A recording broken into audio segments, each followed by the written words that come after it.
എപ്പോഴെങ്കിലും ഇങ്ങനെ ഒരാളെ കണ്ടുമുട്ടിയിട്ടുണ്ടോ? അവരുണ്ടല്ലോ, നമുക്കൊരു സിനിമയിലൊക്കെ ജീവിക്കുന്ന പോലെയുള്ള ഒരു ഫീൽ തരും. സ്വപ്നം കാണുകയാണോ എന്ന് തോന്നുന്നു നമുക്ക്.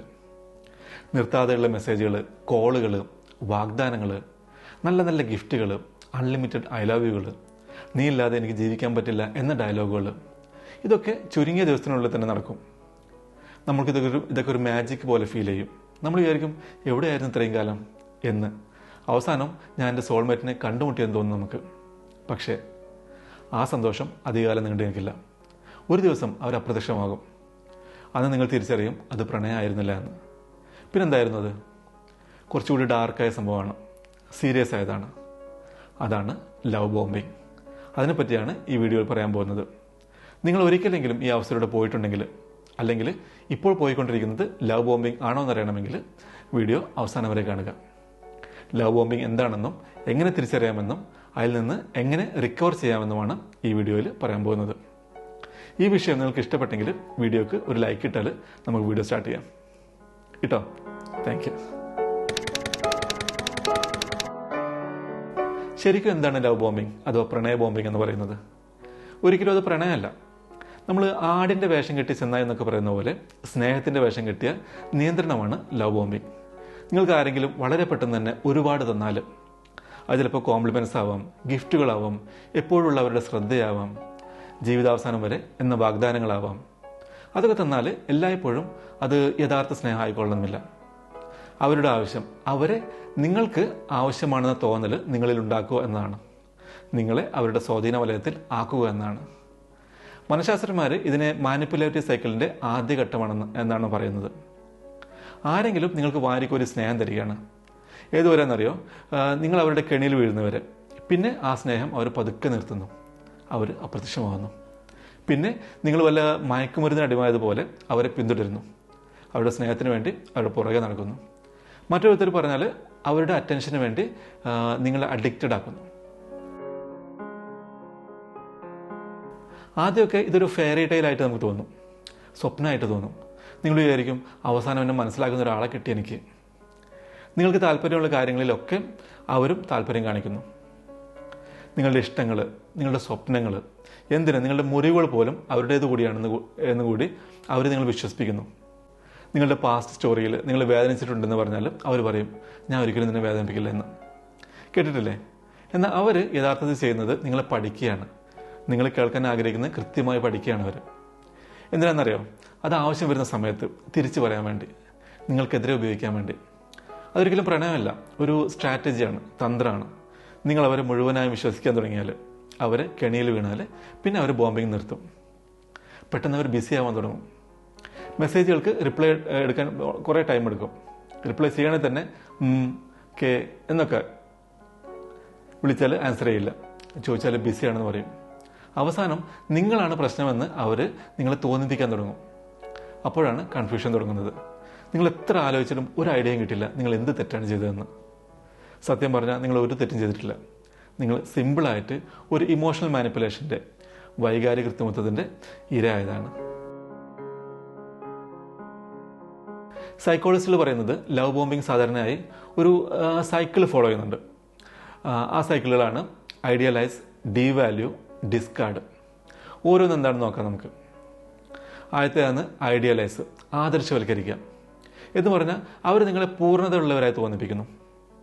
അവർക്ക് സംഭവിച്ചതിൽ വെച്ച് ഏറ്റവും നല്ല കാര്യം നിങ്ങളാണ്, അവർക്ക് കിട്ടിയതിൽ വെച്ച് ഏറ്റവും നല്ല ബന്ധം നിങ്ങളെ കിട്ടിയാണ്, നിങ്ങളില്ലാതെ അവർക്ക് ജീവിക്കാൻ പറ്റില്ല എന്നൊക്കെ പറഞ്ഞ് മാക്സിമം നിങ്ങളെ സുഖിപ്പിച്ച് നിർത്തുന്ന സ്റ്റേജ്.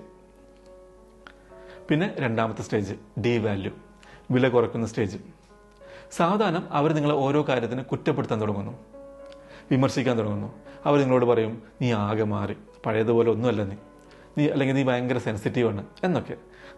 നിങ്ങളെ തന്നെ ഡൗട്ട് വന്ന രീതിയിലാവും അവരുടെ സംസാരം. അപ്പോൾ നിങ്ങൾ എന്തിനാണ് ശ്രമിക്കുക?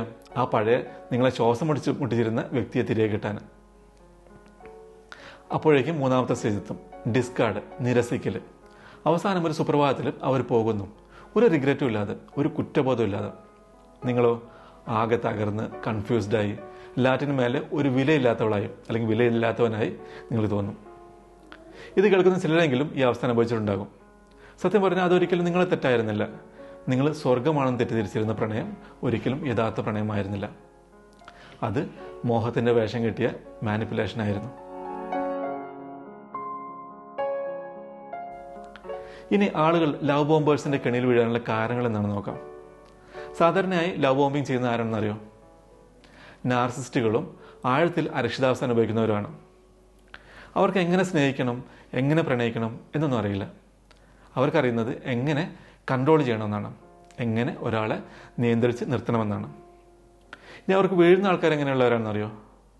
അവർ സാധാരണയായി വലിയ ഹൃദയമുള്ളവരും, ഹൃദയത്തിൽ സ്നേഹം മാത്രമുള്ളവരും, സഹാനുഭൂതിയുള്ളവരും, ദയയുള്ളവരും, സത്യസന്ധമായി ആഴത്തിൽ സ്നേഹിക്കപ്പെടാൻ ആഗ്രഹിക്കുന്നവരാണ്. നിങ്ങൾ സ്നേഹത്തിൽ വിശ്വസിക്കുന്നതുകൊണ്ട് നിങ്ങൾ അവർക്ക് വീഴും. കാരണം നിങ്ങളെ സ്നേഹിക്കുന്ന പോലെ എല്ലാവരും തിരിച്ച് സ്നേഹിക്കുമെന്ന് നിങ്ങൾ വിശ്വസിക്കുന്നു. പക്ഷെ അവരത് ചെയ്യില്ല. നിങ്ങൾ കൊടുക്കുന്ന സ്നേഹം നിങ്ങൾക്ക് തിരിച്ചു കിട്ടില്ല. നിങ്ങളത് മനസ്സിലാക്കുമ്പോഴേക്കും നിങ്ങളുടെ ഹൃദയത്തിൽ ആഴത്തിലുള്ള മുറിവ് അത് ഓൾറെഡി ഏൽപ്പിച്ചിട്ടുണ്ടാകും. ഇനി ലവ് ബോംബിങ്ങിന് ശേഷം എങ്ങനെ ഹീൽ ചെയ്യാം, സുഖപ്പെടാമെന്ന് പറയാം. ലവ് ബോംബിങ്ങിന് ഇരയായി അതിൽ നിന്ന് സുഖപ്പെടുക എന്നതിനർത്ഥം മറ്റേ വ്യക്തിയെ വെറുക്കുക എന്നല്ല. എന്താണ് സംഭവിച്ചതെന്ന് മനസ്സിലാക്കുക, തിരിച്ചറിയുക. അവർ നിങ്ങളെ സ്നേഹിച്ചിട്ടുണ്ടായിരുന്നില്ല, നിങ്ങളവരെ തിരിച്ച് സ്നേഹിച്ചിരുന്നത്, നിങ്ങളവർക്ക് കൊടുത്ത ഫീല് അതൊക്കെ അവർക്ക് ഇഷ്ടമായിരുന്നു, അവരത് എൻജോയ് ചെയ്തിരുന്നു. അവർ സ്വയം കാണാൻ ആഗ്രഹിച്ച ഒരു കണ്ണാടിയായിരുന്നു നിങ്ങൾ. പക്ഷെ കാര്യം ഇതാണ്, നിങ്ങളിപ്പോൾ സർവൈവ് ചെയ്തു, അതിജീവിച്ചു. യഥാർത്ഥ സ്നേഹം എങ്ങനെ ആയിരിക്കില്ല എന്ന് ഇപ്പോൾ നിങ്ങൾക്കറിയാം. യഥാർത്ഥ സ്നേഹം എന്ന് പറഞ്ഞാൽ അതിങ്ങനെ തിരക്ക് കൂട്ടില്ല, അത് നിങ്ങളെ കീഴടക്കിയില്ല. ആദ്യത്തെ ആഴ്ച തന്നെ ലോകം മുഴുവൻ നിങ്ങൾക്ക് തരാമെന്ന തരത്തിൽ പ്രോമിസ് ചെയ്യില്ല. യഥാർത്ഥ സ്നേഹമാണെങ്കിൽ അത് സ്ലോ ആവും, സ്ഥിരതയുള്ളതാവും, നിശബ്ദമാവും, സുരക്ഷിതമാവും. ആദ്യം തന്നെ ഒരു കൊടുങ്കാറ്റ് പോലെയൊക്കെ തോന്നുകയാണെങ്കിൽ അത് മിക്കവാറും പ്രണയമായിരിക്കില്ല. ഇനി അതൊരു സമാധാനം പോലെ തോന്നുകയാണെങ്കിൽ അവിടെയാണ് പ്രണയം ആരംഭിക്കുന്നത്.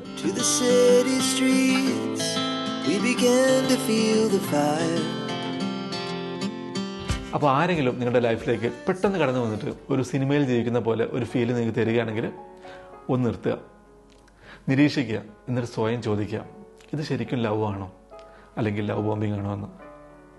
ഓർക്കുക, ഐ ലവ് യു എന്ന് പറയുന്ന എല്ലാവരും ശരിക്കും അത് അർത്ഥമാക്കുന്നില്ല. ചിലർ അത് അവരുടെ ആവശ്യങ്ങൾക്ക് വേണ്ടി നിങ്ങളെ സ്വന്തമാക്കാൻ വേണ്ടിയാണ് പറയുന്നത്.